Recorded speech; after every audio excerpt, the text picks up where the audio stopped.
guys, this is Darcy from Darcy's Dishes, and this is my first video, so hopefully this turns out all right.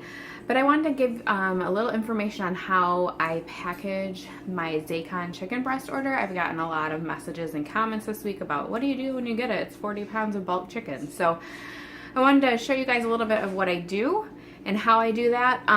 But first I wanted to let you know too, you need to budget a little bit of time to do this because it is 40 pounds of bulk chicken, so you're gonna have to cut it, and you may want to trim off the fat, you may not. It just kind of depends how much time I have while I'm doing it, if I trim the fat or not.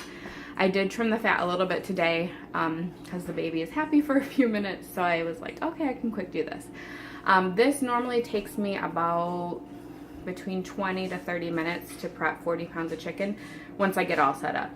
It just depends how many kids come and talk to me, or if something happens that needs my attention in the middle of it, you know how that goes. So, but you want to budget probably at least about a half hour to do it if you can.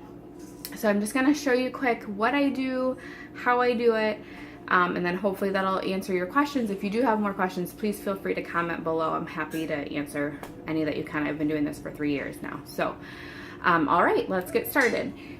So it's gonna come in a box like this. This is actually the lid. I use it to put the chicken breast in, but this is the lid to the box.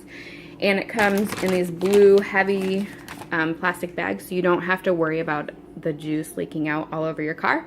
I was really worried about that the first time, but I've never had a bad experience. This comes sealed, and so it's even better protection. And they usually put like a nice little garbage bag underneath too, so it's like great double protection there. So okay, when the chicken breasts come, they come in all these bags. I've already obviously taken them all out, but they come like this where they're connected. I have already actually cut these two apart, but they do come connected like they would in a whole chicken. So you have to cut them apart. So you do that, and then what I like to do is I just use these Ziploc sandwich bags to store them in. I would love to have a vacuum sealer, but don't have one. It's not in my budget right now, so I just use good old Ziploc bags. But what I do is I typically open about like 20 to 25 at a time, just so I have a whole pile laying out right here. I can just quick grab them so I don't have to wash my hands and reach in the box and wash my, you know, that's just gets old after a while. So I make a big pile of the Ziploc bags that are open.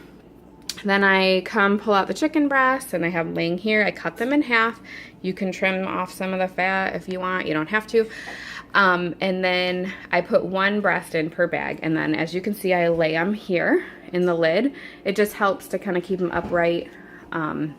Makes it easier, because the first time I did it, I was like, where am I going to put all these? I don't know what to do with them.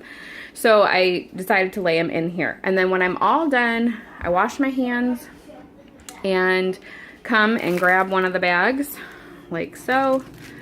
Sorry about the dirty dish. Real life here, people. You take it and I squeeze it down as much as I can, getting out as much air as I can, and then I seal it, and then you'll get it so it can kind of lay like this. And then when you go to freeze them, you can kind of stack them, depending on obviously how your freezer is, you can kind of stack them one or two high, and that helps stack them. So it's really easy. You're just gonna have all these bags, and you get them sealed, and then you just pop them in the freezer, and then when you need them, you just pull them out. It's really, really super easy and convenient. You know, if you think your method is even more streamlined than mine, I would love to hear about it, because I'm always looking for time-saving methods, especially with 5 kids now. So hopefully that answers some of your questions. It's not a difficult thing. It just takes about a half hour to do it. So like I said, if you have any more questions or comments, please leave them below. I'd love to hear from you. Have a good day, guys.